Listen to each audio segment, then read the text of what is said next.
So today, I'll show you some of the steps I took in order to clean and protect this particularly muddy Mercedes GLE.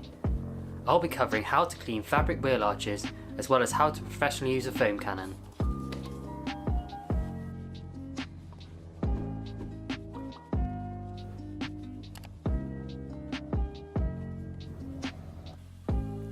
I like to start with a heavy rinse of the wheel arches and wheels in order to remove as much caked on mud as possible. Here you can see just how muddy the Mercedes is. I find that the pressure of a pressure washer works much better than that of a garden hose, especially for dislodging bits of grass and debris from the fabric arch liners. Then, heavily saturate the arch liner and tyres with your choice of all-purpose cleaner or degreaser. Scrub the tyres down using a stiff bristled brush and then move on to the wheel arches. For fabric arches, I like to use a combination of stiff and soft bristled brushes, however for plastic arches, I'll generally stick to the soft brush.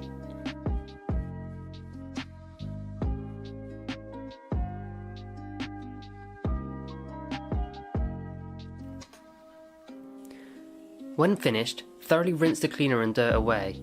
You may need to repeat this process another time depending on your level of dirt.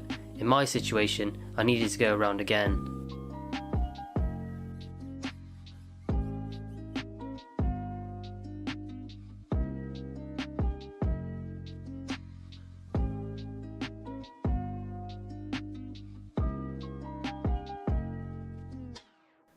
For the wheels, apply your choice of wheel cleaner and allow to dwell for the appropriate amount of time.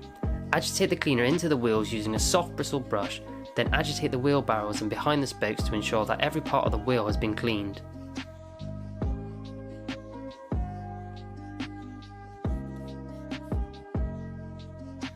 Once cleaned, thoroughly rinse the cleaner away.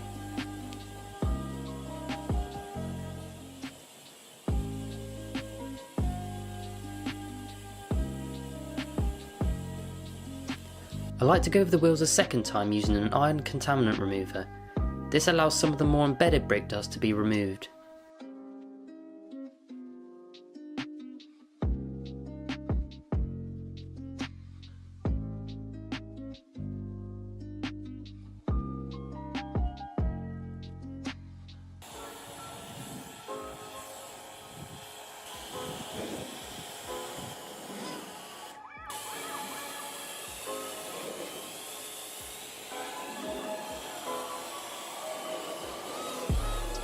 Before I touch the vehicle, I like to remove as much dirt and grime as possible in order to reduce the chances of scratching the paint.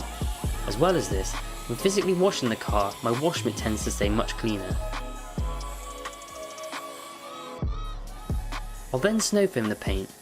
A good snow foam is designed to cling to the paint, giving the chemicals enough time to dwell and further break down any dirt and grime that was not removed during the initial rinse.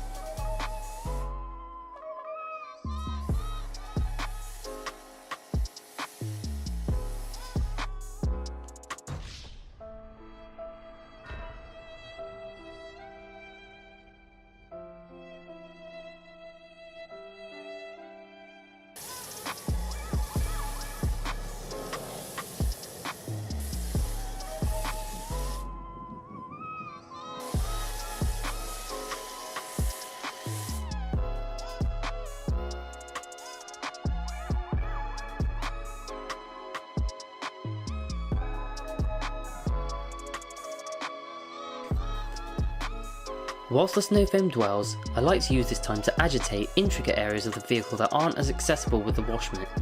Areas such as the badges and emblems, panel gaps, window sills and the front grille.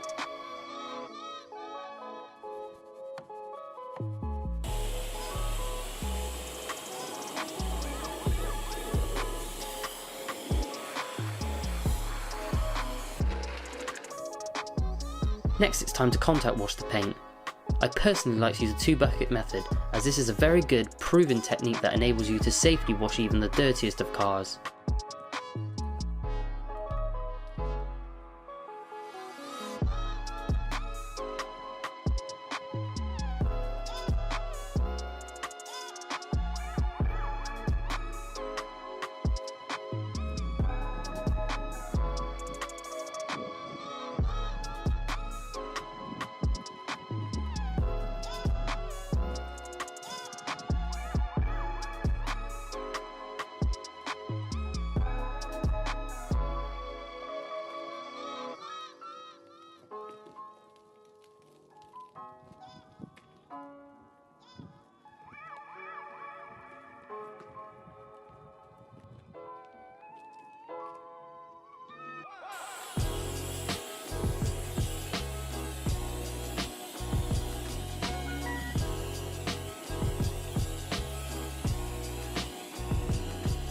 After I've rinsed off the soap, I then go on to decontaminate the vehicle. First I like to spray the vehicle down with iron remover and then gently agitate it with my hands. Doing this allows me to spread the product over the paint as well as feeling for any particularly rough spots that will require going over with a tar remover.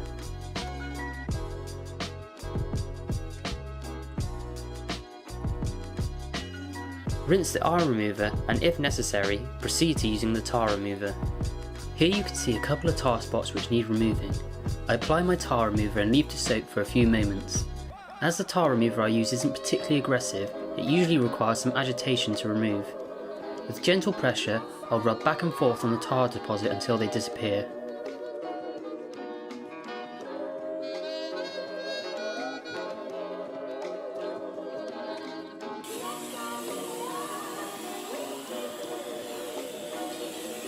The final step in the decontamination process will be to clay the paint. This removes any leftover bonded contaminants that the other chemical processes didn't.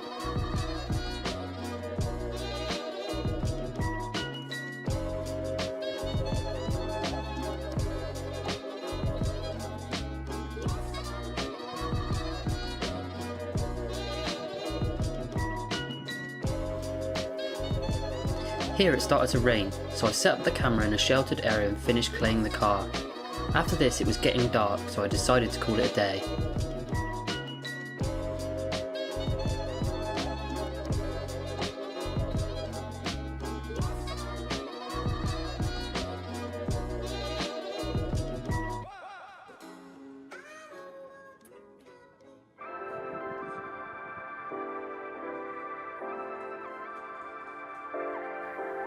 The next day the car had accumulated a light layer of dust that would need removing before the application of a paint sealant. But before I gave the car a rinse with water, I wanted to address the fabric wheel arches when they were dry. After the previous cleaning done to the wheel arches, they are looking much better, but in order to bring them to the next level, I simply use a stiff bristled brush to break down and remove the remaining debris.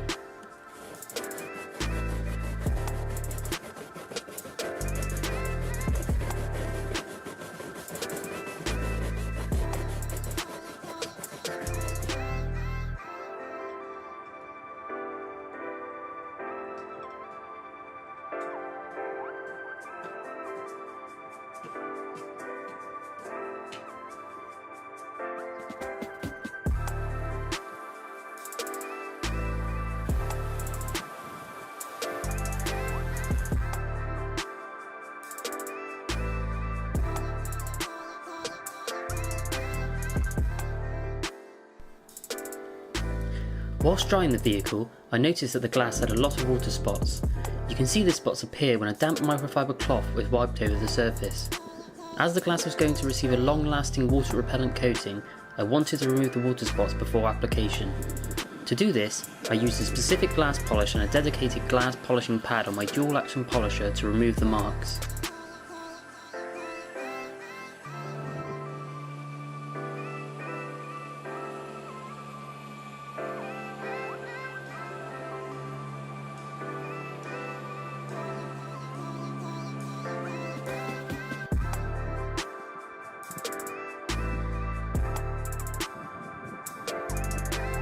The final step I like to take before applying the sealant is to touch up any badges, emblems or intricate spots. Here I'm using a light polish with a microfiber cloth wrapped around a toothpick to access the tight to reach areas. If necessary, I just use the toothpick alone to get right into the corners to polish away any staining.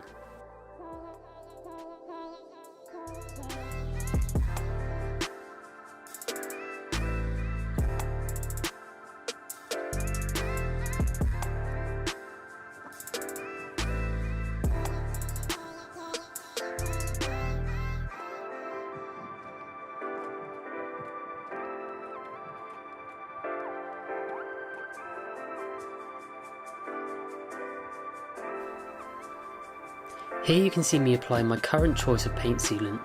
This sealant is very durable and incredibly hydrophobic. It is however not the easiest product to apply and remove. Like many other sealants, I needed to avoid all plastic trim, as this would cause white staining that would be problematic to remove. As well as this, it is essential to apply this product as thin as possible in order for it to be easily removed without aggressive scrubbing.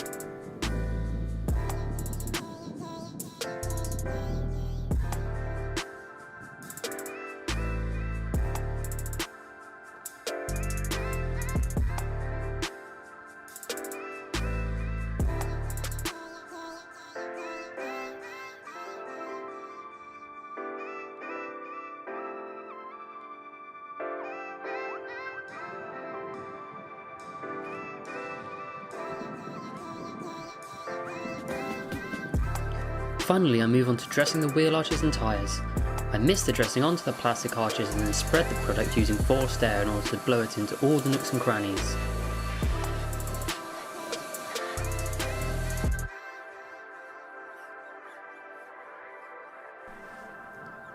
If you've made it to this point, thanks for watching, and I hope you enjoyed the video. I'll leave you with a couple of aftershots of the completed vehicle.